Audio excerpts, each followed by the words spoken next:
મિત્રો નમસ્કાર, હું હાર્દિક પટેલ, રામેશ્વર ઓટો કન્સલ્ટ વસ્ત્રાલથી।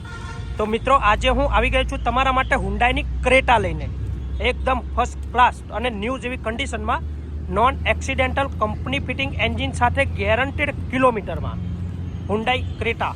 મિત્રો એકદમ ફર્સ્ટ ક્લાસ કન્ડિશનમાં ક્રેટા છે, 2017નું મોડલ છે, 1 ઓનર ગાડી છે, ડીઝલમાં એસએક્સ વેરિયન્ટમાં ગેરંટેડ 75,000 કિલોમીટર ચાલેલી છે, જેની કન્ડિશન તમે સ્ક્રીનમાં જોઈ રહ્યા છો। એકદમ ન્યૂ જેવી જ કન્ડિશન હુન્ડાઈ ક્રેટા 2017 આ છે તેનું ઇન્ટિરિયર, એકદમ નેટ એન્ડ ક્લીન કન્ડિશનમાં। મિત્રો એસએક્સ વેરિયન્ટ છે, જેથી તેમાં એલોય વ્હીલ છે, પ્રોજેક્ટર લેમ્પ છે, કંપની સેન્ટર લોક છે, કંપની મ્યુઝિક સિસ્ટમ છે, એરબેગ છે, સ્ટેરિંગ કંટ્રોલ છે, જેવી તમામ પ્રકારની ફેસિલિટી જે આ કારમાં તમને જોવા મળી જવાની છે। તો ચાલો મિત્રો, આ યા તો આવી કોઈ પણ કાર જે આપ સેલ યા પરચેસ કરવા માંગી રહ્યા છો તો નીચે આપેલા કોન્ટેક્ટ નંબર પર કોલ કરો, યા તો રામેશ્વર ઓટો કન્સલ્ટ વસ્ત્રાલની રૂબરૂ મુલાકાત લો। Thank you.